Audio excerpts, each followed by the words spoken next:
can you talk a little bit about after the establishment of this cultural center, which I think you said was in the 30s, maybe in the mid 30s or so? How did this influence popular music? What was the relationship between the cultural center for music and theater and other forms of popular music, or were they one and the same at that time? Actually, both went into different directions. How we start modern music, I think the emperor was about 50, 60 years ago, has traveled to Europe, and there was no any European musical instruments in Ethiopia at that time. So he was greeted by military march bands, and they invited him to a different theater. You've seen some operas and those kind of more developed artworks. So when he comes back, he was really thrilled and happy for what he's seen. So he thinks like, why don't we have it here as well? So what he did was he got some Armenians who used to live in Ethiopia and knew music.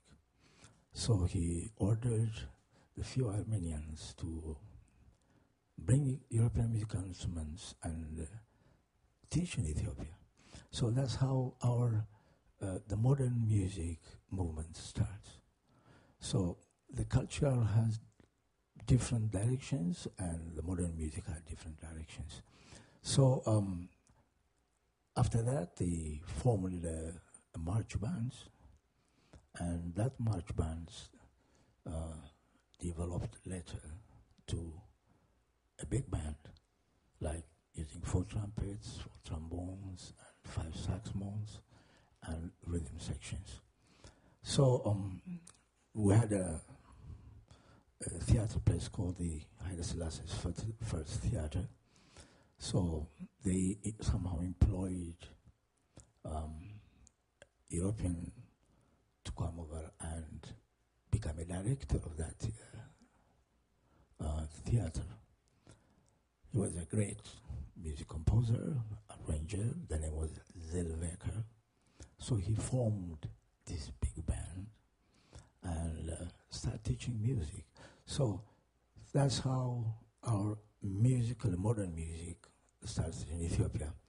Even though he was a good teacher, but he can write, he can arrange, and also conduct a beautiful band. And those musicians were studying music from stock arrangements.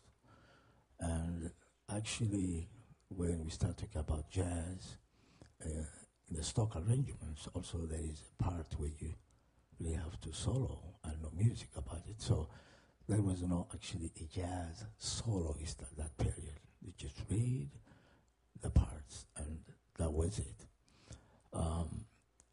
Then after a while, the development of modern music, nightclubs start to flourish in Ethiopia, and we used to have small groups just teaching themselves somehow, and start playing more popular European music, but not sophisticated jazz. So when we are talking about jazz, it's after I finished Berkeley in Boston. So in fact, I was the first African to be enrolled at Berkeley College in Boston. That was in '58, when it was like a Schellinger school. So I've learned there about jazz arrangements, playing jazz. I'm a vibraphone player.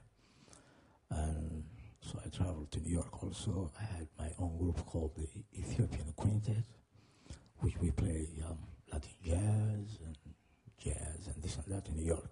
So after I went back home, so we started this movement, what we call the Ethio jazz music, which I started in New York in 1966. And it was so interesting. I think it was like, it was me and Huey Maskela and Fela from Nigeria.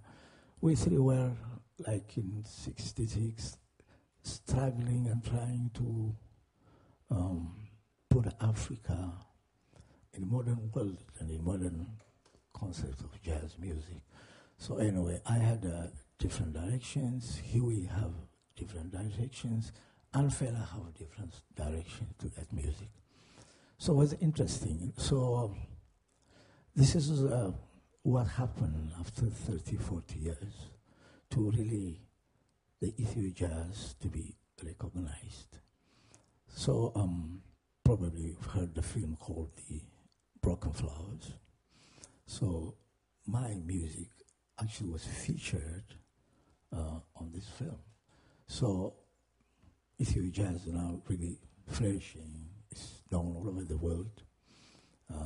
We're in New York Times, and the music plays in a lot of different places in the world. So that's our development on modern music.